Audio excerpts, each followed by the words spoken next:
আসসালামু আলাইকুম। ওয়েলকাম জানাই শিউলিস কুকিংয়ে সবাইকে। কেমন আছেন সবাই? আশা করি যে যেখানে আছেন ভালো আছেন। আমিও আলহামদুলিল্লাহ ভালো আছি। নতুন একটি পর্ব নিয়ে চলে আসলাম আপনাদের জন্য। আমার আজকের পর্বে থাকছে কেএফসি স্টাইলে ক্রিসপি চিকেন ফ্রাই। গড়ে থাকা অল্প কিছু উপকরণ দিয়ে আজকের এই রেসিপিটা শেয়ার করব আপনাদের সাথে। আশা করি আপনাদের পছন্দ হবে। তো চলুন দেখে নিই কীভাবে আমি চিকেন ফ্রাই বাসায় তৈরি করি। চিকেন ফ্রাই তৈরি করার জন্য প্রথমে আমাকে একটি মশলার মিক্স তৈরি করে নিতে হবে। সেজন্য আমি একটি মিক্সিং বল নিয়েছি। এখন এই বলের মধ্যে নিয়ে নেব 1 টেবিল চামচ সয়া সস, 1 টেবিল চামচ আদা রসুনের পেস্ট। আদা রসুন আমি একসাথে পেস্ট করে নিয়েছি। আর লাগবে পরিমাণ মতো লবণ,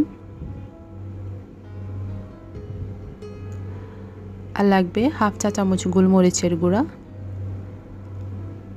হাফ চা চামচ লাল মরিচের গুঁড়া। ঝালের স্বাদটা আপনারা বাড়ি অথবা কমিয়ে দিতে পারেন, যে যেমন ঝাল খেতে পছন্দ করেন। এখন একটি চামচ দিয়ে খুব ভালোভাবে মশলাগুলোকে মিক্স করে নেব। মশলাগুলো মিক্স করা হয়ে গেছে। এখন আমি এখানে মুরগির মাংসটাকে ঠিক এরকম সাইজ করে কেটে নিয়েছি আর স্কিন সহ নিয়েছি। এখন এই মশলার মধ্যে মুরগির মাংসগুলো খুব ভালোভাবে মিক্স করব। আমি এখানে 5 পিস মুরগির মাংস নিয়েছি আর রেগুলার সাইজ থেকে একটু বড় করে কেটেছি। খুব ভালোভাবে মশলার সাথে মিক্স করতে হবে।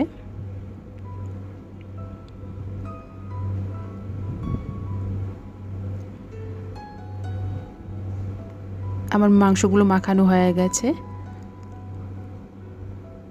এখন এই মাংসগুলোকে একটি ঢাকনা দিয়ে রেস্টে রেখে দেব 1 ঘন্টা। ফিরে আসবো 1 ঘন্টা পর। ফিরে আসলাম 1 ঘন্টা পর। মাংসগুলো ম্যারিনেট করা হয়ে গেছে। এখন এই মাংসগুলোকে এক সাইডে রেখে দেব। আর মাংসগুলোকে কোট করার জন্য আমি আরেকটি মিক্সিং বল নিয়েছি আর নেব 1.5 কাপ ময়দা। আর লাগবে 1/3 কাপ কর্নফ্লাওয়ার। কর্নফ্লাওয়ার দিলে চিকেন ফ্রাইটা খুব ক্রিস্পি হয়। আর লাগবে 1 টেবিল চামচ লাল মরিচের গুঁড়া, সামান্য পরিমাণ লবণ, হাফ চা চামচ রসুনের গুঁড়া।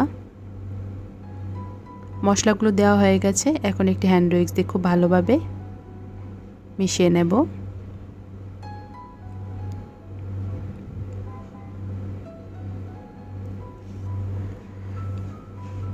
এখন ম্যারিনেট করা মুরগির মাংস এই ময়দার মধ্যে আমি কুট করব। আমি 2 পিস নিয়েছি এখানে। উপর থেকে এরকম ময়দা দেব আর হালকা হাতে গুঁড়াবো মাংসের টুকরোগুলোকে। হালকা হাতে একটু চেপে চেপে দেব যেন ময়দাগুলো এই মাংসর গায়ে লেগে যায়।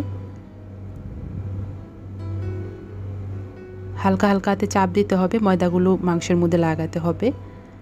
মাংসগুলো এরকম ময়দা লাগানো হয়ে গেলে এরকম ঝেড়ে ময়দাগুলো ফেলে দিতে হবে। আর নর্মাল তাপমাত্রার পানি দিয়ে এরকম করে কয়েক সেকেন্ডের মধ্যে মাংসের টুকরোগুলো চুবিয়ে রাখতে হবে। আর সঙ্গে সঙ্গে তুলে নিতে হবে আর এক্সট্রা পানিটা ঝেড়ে ফেলে দিতে হবে। তারপর আবারও এই ময়দার মধ্যে কোট করে নিতে হবে। ডাবল কোট করতে হবে ঠিক এরকম করে। কোট করা হয়ে গেলে ঠিক এরকম ঝেড়ে ময়দাটা ফেলে দিতে হবে। চিকেনগুলো ভাজার জন্য চুলায় একটি প্যান বসিয়ে পরিমাণ মতো তেল গরম করে নিয়েছি। আর তেলটাকে খুব হাই হিটে গরম করতে হবে। আমি 2 পিস চিকেন দিয়েছি। তেলটা যখন গরম হয়ে যাবে চুলার জালটা মিডিয়ামে রেখে চিকেনগুলোকে ভাজতে হবে, নয়তোবা চিকেনটা উপরটা লাল হয়ে যাবে, ভিতরটা ভাজা হবে না, কাঁচা থেকে যাবে। একটু উল্টিয়ে দেব। আমি এখানে আরও 2 পিস চিকেন দিয়ে দিয়েছি।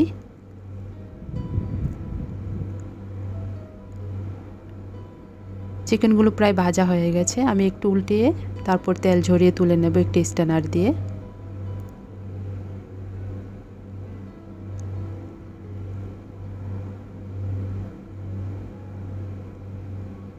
আমি একটি স্ট্যানার দিয়ে তুলে নিচ্ছি আর একটি প্লেটের মধ্যে নিয়ে নেব। আমি চিকেনগুলো পরিবেশন করে নিয়েছি। টমেটো সস দিয়েছি, ফ্রেঞ্চ ফ্রাই দিয়েছি।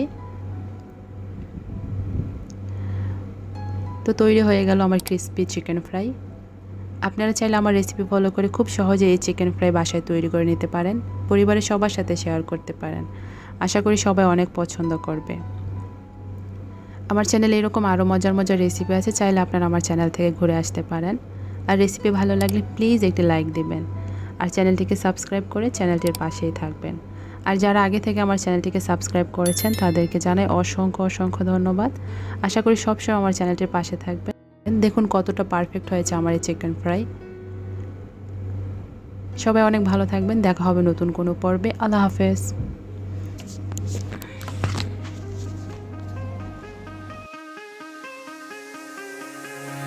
Give me reasons to doubt, try to keep me down, but I'll put the flame out, you can't get to me.